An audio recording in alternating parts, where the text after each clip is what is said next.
Hola, hola, ¿cómo están? Bienvenidos a Sábados de Historia. Mi nombre es Gerard Clemente y bueno, este es el primero de los 3 videos que les prometí acerca de 3 personajes importantes de la Reforma Protestante. En este video vamos a analizar a uno de los más influyentes e importantes hombres de Dios que utilizó para poder promover la Reforma Protestante en Europa. Les presento a Juan Calvino. Jean Calvin, latinizado como Calvinus y al español Juan Calvino, nació en Noyon, Francia, el 10 de julio de 1509. Fue un importante escritor, pastor, teólogo y abogado de origen francés que fue de los más influyentes del siglo XVI.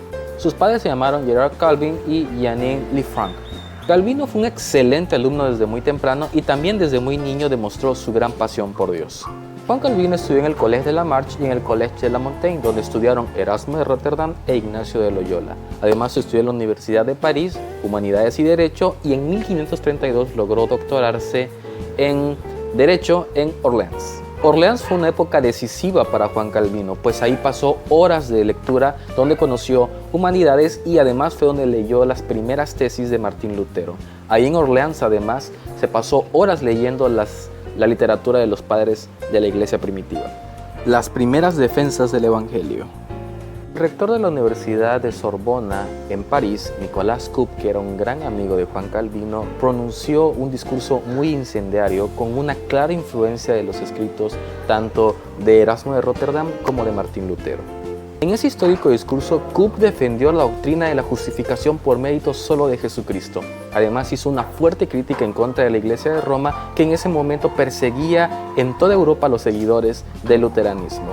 Hay una cita muy increíble de ese discurso que dice lo siguiente: herejes, seductores, impostores malditos, así tienen la costumbre el mundo y los malvados de llamar a aquellos que pura y simplemente se esfuerzan en insinuar el Evangelio en el alma de los fieles.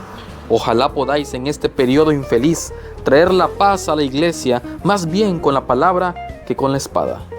Por supuesto, el discurso cayó como una bomba en ese lugar y muy pronto el Parlamento liberó una investigación en contra de Coupe y además en contra de Juan Calvino, puesto que creían que él estaba detrás de la redacción de ese gran discurso. Así que, sin más posibilidades, Coupe y Calvino huyeron hacia París.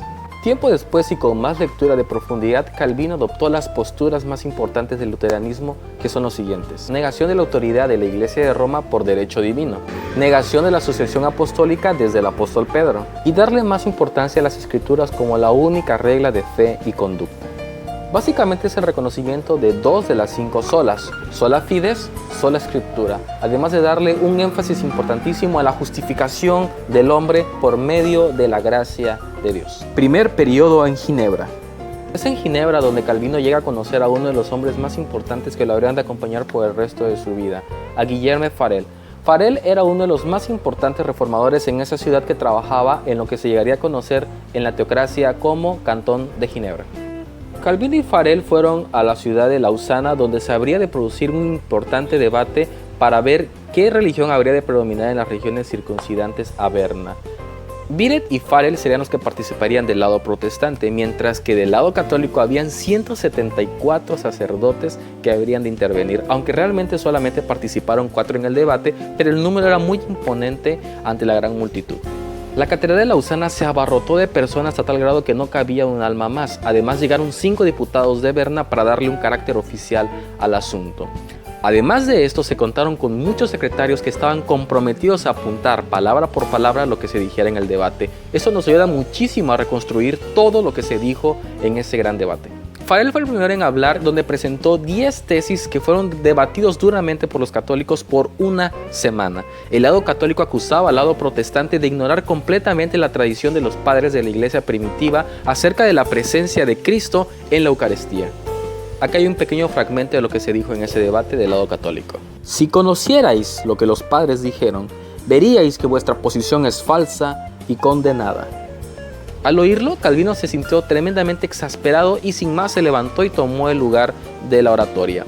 Ahí fue donde él empezó a refutar al orador católico que había dicho semejante declaración. Con una increíble capacidad de memoria retentiva, Calvino empezó a refutar al orador católico citando a muchos de los padres de la iglesia, entre ellos a San Cipriano, a Tertuliano, a San Juan Crisóstomo, a San Agustín y a muchos otros. Calvino no solamente decía la cita, sino que además decía el nombre del libro, quién lo escribió y el capítulo en el cual se encontraba dicha referencia. Calvino argumentaba de una forma irrefutable, a tal punto que en el momento en el que terminó, la multitud ovacionó de una forma tan magnánima al joven y desconocido orador. En el momento en el que se encontraba la multitud ovacionando a este orador, un fraile franciscano se puso de pie y agradeció al Señor y dijo lo siguiente: esta es la verdadera doctrina. Pidió perdón al cielo para que perdonara sus pecados por años de una enseñanza falsa y sin fundamentos. Muchos otros de los que estaban presentes ahí, sacerdotes, al momento en el que escucharon esta intervención, también hicieron lo mismo, aunque no de una forma tan explícita como el fraile franciscano. Después de este épico acontecimiento, Farel y Calvino regresaron a Ginebra, donde estuvieron todavía más tiempo. Sin embargo, al regresar, las enseñanzas de Farel y de Calvino eran cada vez más radicales y reformadas, y esto chocaba mucho con las opiniones populares, así de que, después de un periodo y tras una intensa votación de parte de las autoridades de Ginebra, ambos fueron expulsados y se refugiaron en Estrasburgo. Refugio en Estrasburgo. Estrasburgo significó para ambos una época de paz y sosiego. Además fue muy provechoso porque en esta época Calvino empezó a redactar muchos de los escritos que sobreviven hasta nuestros días. Entre las obras más notables de esta época se encuentra un himnario con 18 salmos, 17 capítulos de su libro La institución de la religión cristiana, el credo apostólico con música, un estudio sobre la carta de los libros de los romanos y muchos otros escritos. Como dato curioso, el francés que utilizó Calvino en la segunda edición de sus instituciones ha sido reconocido como hermoso y pulido, a tal punto de que Calvino ha sido llamado el padre del francés moderno, así como Lutero fue llamado el padre del alemán moderno por su redacción de la Biblia. El retorno a Ginebra. Su estancia en Estrasburgo fue interrumpida por un llamado de las autoridades de Ginebra que le rogaban que volviese. Tras un intenso análisis de 10 meses, finalmente Calvino aceptó regresar a Ginebra, al lugar del cual nunca más volvería a salir. Las anécdotas cuentan que Calvino regresó a Ginebra el 13 de septiembre del año 1541.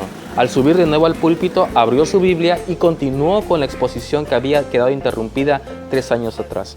Predicaba varias veces los domingos y durante muchas semanas predicó todos los días. Ahí en la iglesia donde Calvino enseñaba había un hombre llamado Denis Raquiener.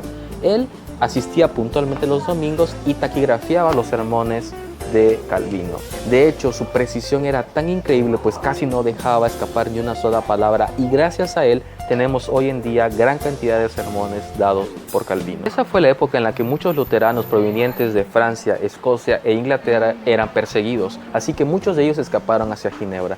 Fue la época también donde muchos de los grandes reformadores que habrían de continuar la lucha se hicieron muy notables, entre ellos Juan Knox. Fue ahí donde se empezó a redactar la llamada Biblia de Ginebra, que fue la primera en tener comentarios bíblicos en el margen de las páginas. Muchas de las cosas que están escritas en esa Biblia fueron sin duda alguna enseñanza directa de Juan Calvino.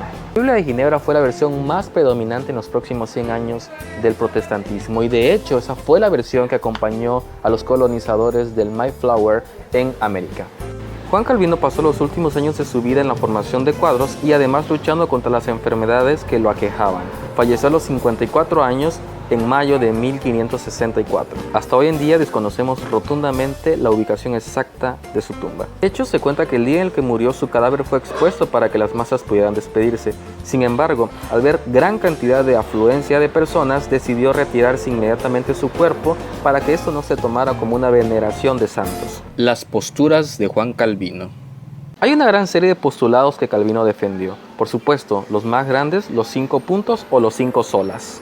Los 5 puntos: depravación total, elección incondicional, expiación limitada, gracia irresistible, perseverancia de los santos. Las 5 solas son las siguientes: sola scriptura, sola fide, sola gratia, sola Cristo o solus Christus, sola Deo gloria. Estos puntos son más bien luteranos, pero muy retomados dentro de la doctrina calvinista. Bueno, hasta aquí el video de esta semana. Te agradezco muchísimo que hayas estado con nosotros en esta edición de Sábados de Historia. El próximo sábado también estaremos por aquí subiendo un video de otro reformador importante en el mes de octubre, en el que conmemoraremos 503 años de la Reforma protestante. Te recuerdo mi nombre, Gerard Clemente. Gracias y por favor suscríbete, comparte en YouTube, en Facebook y en Twitter. Muchísimas gracias y por favor también comenta qué te parece este pequeño homenaje a la vida de Juan Calvino, qué opinas acerca del calvinismo, en qué puntos y en qué no estás de acuerdo, ya que este tema es muy apasionante en muchos sentidos. Pues bueno, gracias, hasta luego, nos vemos en la próxima edición de Sábados de Historia. ¡Chao! ¡Hasta luego!